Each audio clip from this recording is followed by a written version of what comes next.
Vodafone international holdings versus union of India.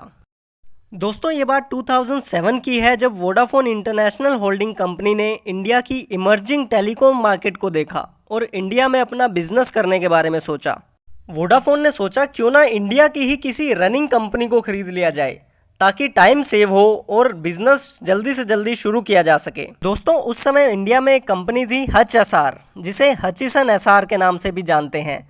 उस company का 22% market share था और 2.5 करोड़ कस्टमर्स उस कंपनी से जुड़े हुए थे। तो वोडाफोन ने इस हच एसआर कंपनी, जो कि इंडियन कंपनी है, इसे एक्वायर करने का प्लान किया। दोस्तों अगर वोडाफोन डायरेक्टली इस इंडियन कंपनी को खरीद लेती तो वोडाफोन को इंडिया में टैक्स पे करना पड़ता, लेकिन वोडाफोन ने बिना टैक्स पे किए कैसे हच एसआर को एक्वायर कर लिया, आइए हम देखते हैं। इंडिया की जो ये हचिसन एसआर लिमिटेड कंपनी थी, इसकी जो होल्डिंग कंपनी थी वो CGP investment holding limited company थी, जो कि केमन आइलैंड में थी। और दोस्तों केमन आइलैंड जो है एक टैक्स हेवन प्लेस है, मतलब वहां पर अगर ट्रांजैक्शन की जाती है तो किसी भी पार्टी को टैक्स पे करने की जरूरत नहीं है। तो दोस्तों इंडिया की जो ये हचिसन एसआर कंपनी है, इसकी holding company CGP investment company थी और सीजीपी इन्वेस्टमेंट कंपनी के पास हचिसन एसआर के 67% शेयर्स थे। मतलब इंडिया की जो ये कंपनी है हचिसन एसआर, इसके 67% shares CGP investment limited company के पास थे और सीजीपी इन्वेस्टमेंट लिमिटेड कंपनी के 100% shares Hutchison Telecom International united company के पास थे, जो कि हांगकांग में थी। Hutchison Telecom International company CGP की होल्डिंग कंपनी थी, मतलब सीजीपी की पेरेंट कंपनी थी, जिसके पास सीजीपी के 100% शेयर्स थे।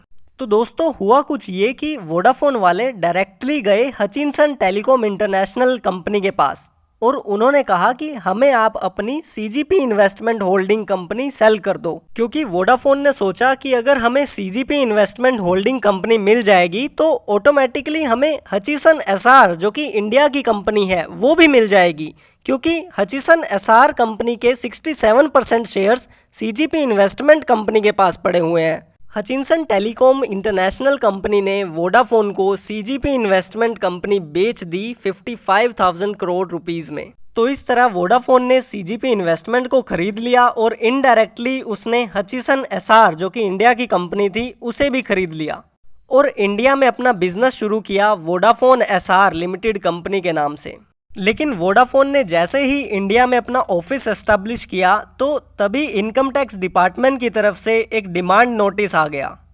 Income tax department raised a possible demand of 11,217.8 crore rupees. तो वोडाफोन ने बिना समय बर्बाद किए डायरेक्टली बॉम्बे हाई कोर्ट में रिट पिटीशन फाइल कर दी।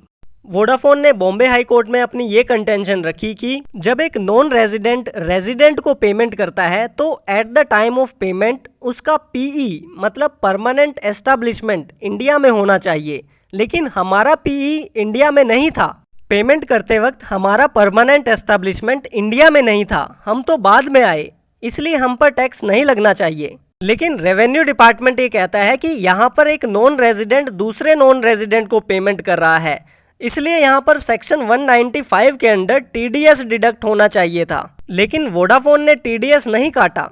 बात यहाँ पर ये आती है कि क्या वोडाफोन को अंडर सेक्शन 195 टीडीएस डिडक्ट करना चाहिए था at the time of making the payment? Vodafone ये कहती है कि सेक्शन 195 में इंटरेस्ट की बात की गई है। तो वोडाफोन ने कहा कि हम तो यहाँ पर इंटरेस्ट नहीं पे कर रहे, और इसके अलावा सेक्शन 195 में बात की गई है other sum which is taxable in India की।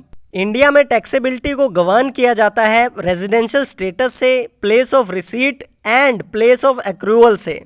मतलब अगर कोई अमाउंट इंडिया में टैक्सेबल है या नहीं, इसके लिए हमें देखना होगा रेजिडेंशियल स्टेटस को, प्लेस ऑफ रिसीट को एंड प्लेस ऑफ एक्रूवल को। वोडाफोन ये कहती है कि रेजिडेंशियल स्टेटस हमारा नॉन रेजिडेंट है, place of receipt outside India है, यानी केमन आइलैंड में हुई है, और प्लेस ऑफ एक्रूवल भी आउटसाइड इंडिया है, जो कि केमन आइलैंड है। वोडाफोन ये कहती है कि सेक्शन 9 सबसेक्शन 1 क्लोज 1 के अकॉर्डिंग शेयर्स अगर इंडियन कंपनी के ट्रांसफर किए गए हों तो ये माना जाएगा कि कैपिटल गेन भी इंडिया में एक्रू हुआ है। लेकिन हमने तो यहाँ पर सीजीपी इन्वेस्टमेंट कंपनी के शेयर्स खरीदे हैं, और सीजीपी इन्वेस्टमेंट कंपनी केमन आइलैंड की कंपनी है, इसलिए कैपिटल गेन जो एक्रू होगा वो केमन आइलैंड में एक्रू माना जाएगा। ये कैपिटल गेन इंडिया में एक्रू नहीं माना जाएगा क्योंकि इंडियन कंपनी के तो शेयर्स हमने ट्रांसफर ही नहीं किए, हमने तो सीजीपी इन्वेस्टमेंट कंपनी के शेयर्स खरीदे हैं।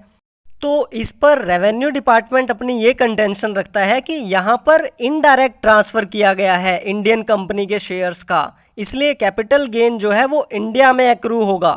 लेकिन वोडाफोन ये कहती है कि इनडायरेक्ट ट्रांसफ़र ऑफ शेयर्स को तो कवर ही नहीं किया गया इनकम टैक्स एक्ट के अंडर। बॉम्बे हाई कोर्ट यहाँ पर वोडाफोन के अगेंस्ट और रेवेन्यू डिपार्टमेंट के फेवर में डिसीजन सुनाती है। Bombay high court CGP investment holding company को एक डमी कंपनी बताते हुए, एक शैल कंपनी बताते हुए ये कहती है कि ये सीजीपी इन्वेस्टमेंट होल्डिंग कंपनी सिर्फ पेपर पर ही एक कंपनी है। Hutchison SR India limited company के अलावा सीजीपी होल्डिंग कंपनी ने किसी और कंपनी में इन्वेस्टमेंट नहीं की थी। बॉम्बे हाई कोर्ट ये कहती है कि सीजीपी इन्वेस्टमेंट कंपनी को इनकॉर्पोरेट ही इसलिए किया गया था ताकि इंडिया में टैक्स की पेमेंट ना करनी पड़े।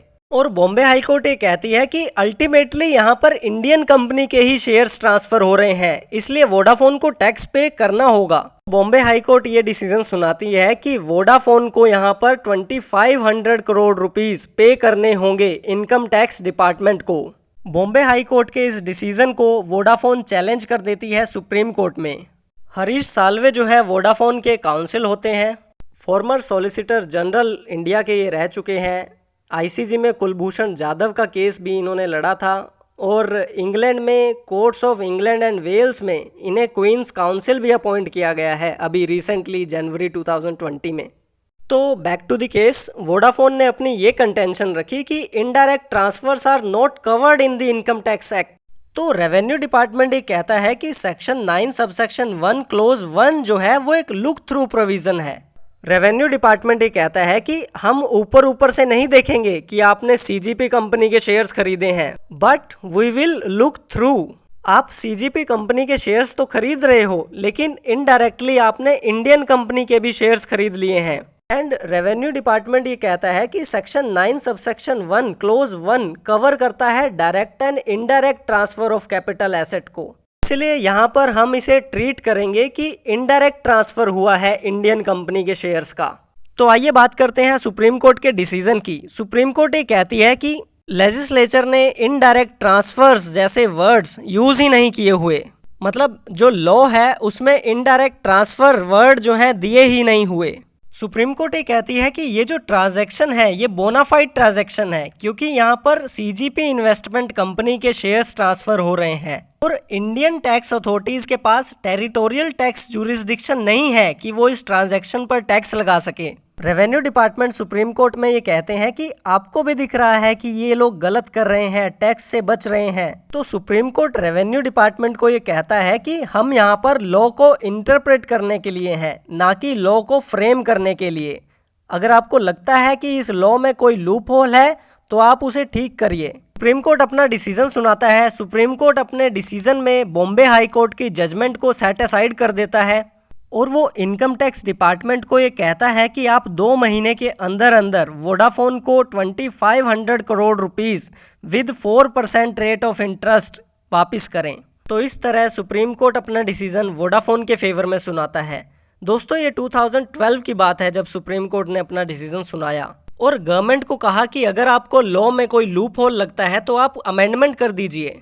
और दोस्तों गवर्नमेंट ने भी बिना समय बर्बाद किए 2012 में ही, जब प्रणब मुखर्जी फाइनेंस मिनिस्टर थे, लॉ में अमेंडमेंट कर दी और लॉ को इस तरीके से अमेंड किया कि वो रेट्रोस्पेक्टिवली 1 अप्रैल 1962 से अप्लाई होगा।